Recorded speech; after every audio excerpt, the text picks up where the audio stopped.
the visa system, because that's one of the core. Because I always tell people, the visa is not just an approval of entry, it's a migration management device. It's a security device to manage migration into your country. So and the way it is at the moment, it's very subjective. Not really too objective. And that's why we're automating the whole process end to end. And the e-visa solution, we're working hard to be able to meet the 1st of March. But peradventure, we're unable to, we know definitely by 1st of April, we will hit it live. And that is so that we automate the solution. People apply online with contactless biometric. We do what we need to do. Then, of course, that solution must be integrated with the Interpol system, and of course also integrated with the criminal record system of that, so that we can be able to take decisions in terms of who we need to grant our visas. We don't want it to just be foreign attaches, issuing visas and approving and issuing visas. It's not going to be that anymore.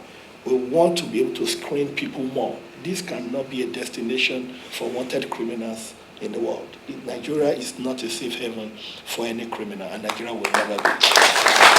So we're building that particular capacity, and as I speak to you, that is almost done. We're going through our beta testing process, and we're planning, working hard to be able to hit our 1st of March, but unfailingly 1st of April deadline.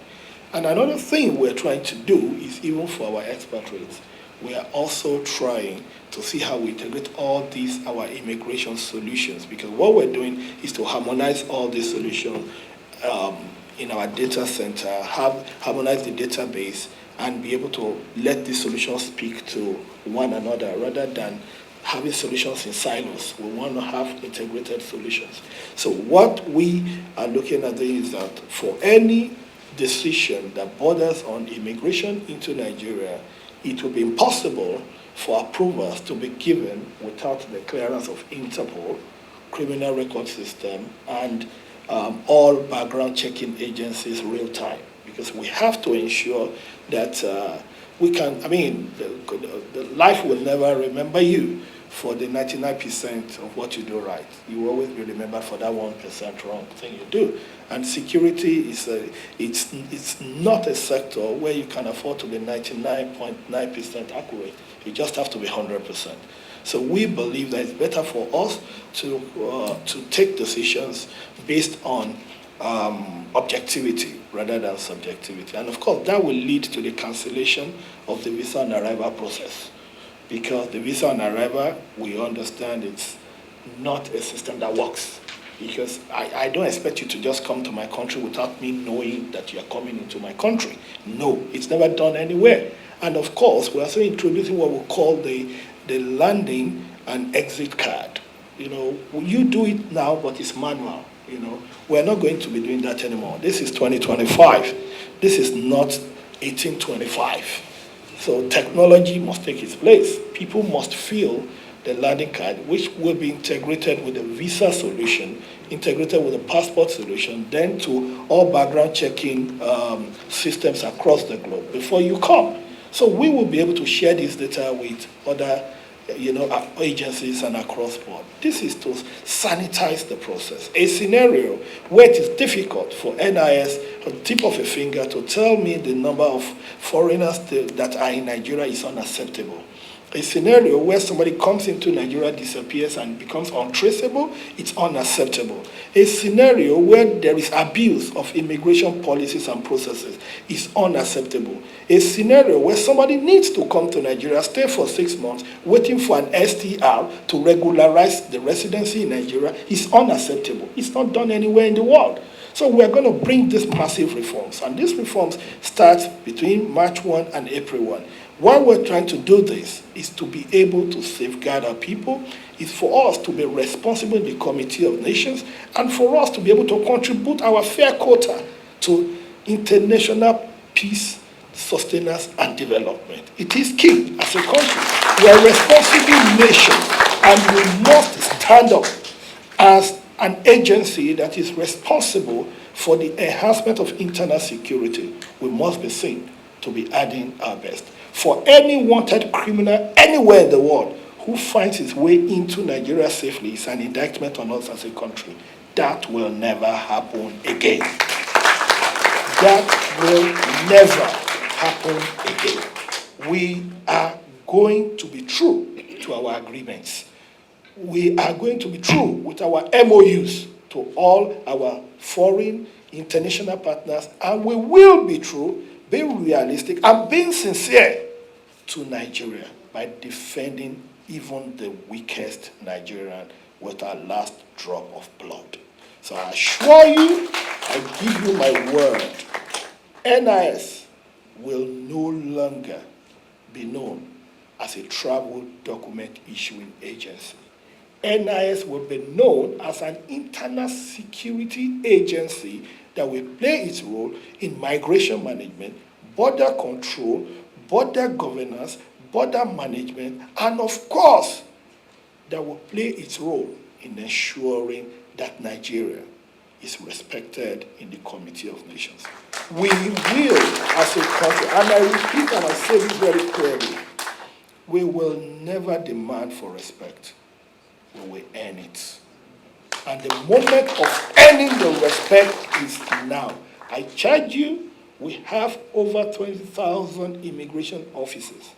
For you to be part of the privileged 100, what a privilege.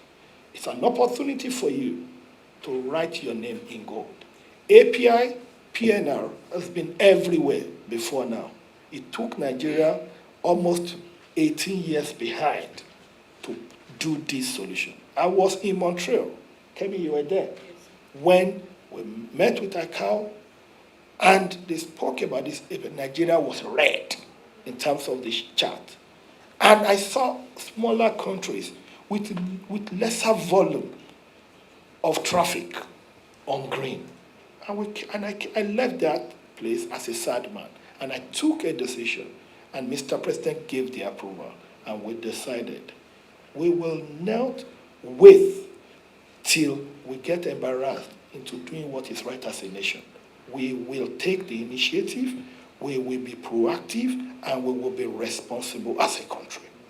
So I assure you, we are ready to lead from the front. But for you officers, as I said, you are my biggest asset. Minister of Interior, being CG is useless without efficient, capable, and competent officers. We give the directive. We provide the lead. You implement. We give directive. You obey. You implement. You are implementers of our ideas. We can have the right ideas, but we need the right personality in you to implement the idea. The time to bring joy to this country. The time of destiny within the context of NIS. The time that you've been waiting for to make NIS a service of pride, a service of integrity, a service of dignity is not tomorrow, it's now. I don't believe in tomorrow being the future. I believe in the future being today. I charge you, I challenge you, go there and do what we do best as Nigerians. What is that? Creativity. What is that? Sincerity, efficiency, competence. That is who we are. That's what we are. That's what we stand for. Forget about the 1% error decimating the 99% hardworking Nigerians. For me, I care about the 99%. And I'm sure you're one of the 99%. Go there, make us proud. In terms of the training you've been given, implement it as if the life of your families depends on how well you do your job. Implement it as if you sleep and a person of interest gets into this country, the target might be your wife, might be your children, might be you. Implement it with all the act of patriotism that makes us who we are. Never forget this. We are NIS, we are Nigerians, and we are people of pride. God bless you.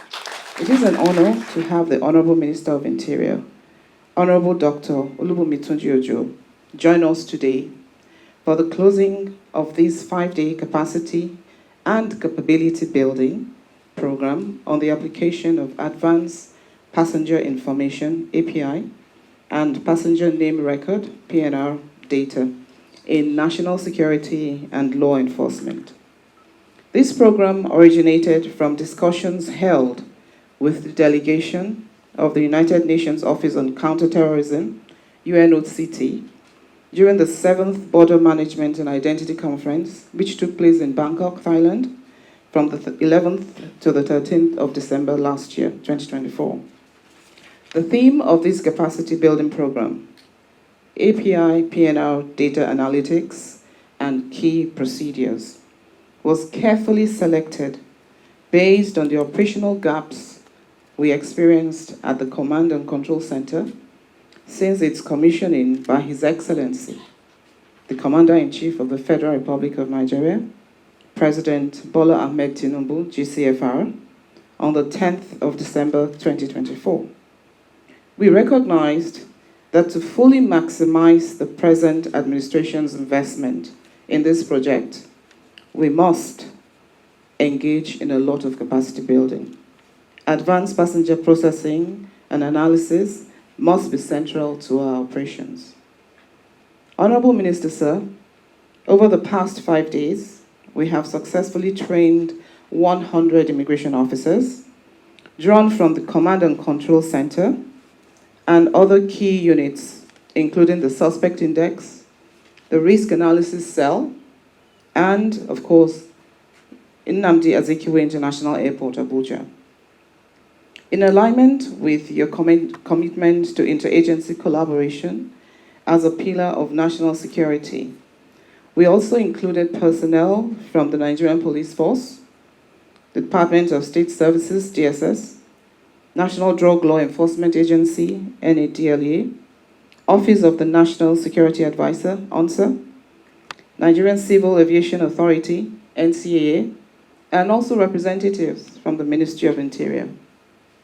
Sir, you may be pleased to know that our facilitators, drawn from the UNOCT Counterterrorism Travel Program, are globally recognized experts in passenger information management.